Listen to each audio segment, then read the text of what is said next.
What if your memory isn't failing as you grow older, but simply asking for space? Over time, the brain gathers decades of experience, albeit videotapes, of everything that you experienced, your identities, worries, and survival patterns, plus all the good things that happen. And it does its job well. But like any system that's never cleared, it can become very overloaded, which is why we have trouble as we get older remembering things.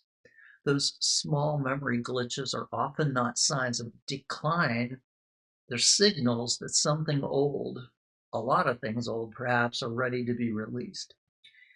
My solution is zeroing out. It's not forgetting who you are, it's about letting go of what no longer serves you so there's room for your next chapter. Old fears, old stories, old versions of yourself can be honored and then gently set down.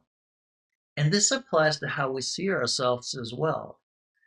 When you look in the mirror and you see wrinkles, those aren't flaws. Gray hair is not a weakness.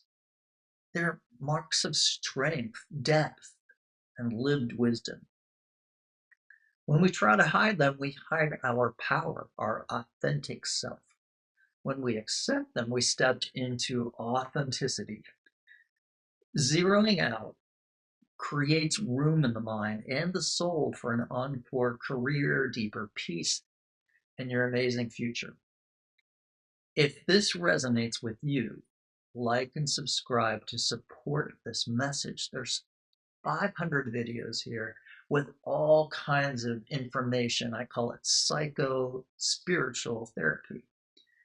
So listen, growing older is not about fading out, it's about clearing space so the truest version of you can step forward with power. Subscribe and like this video to help our channel. Have a great day.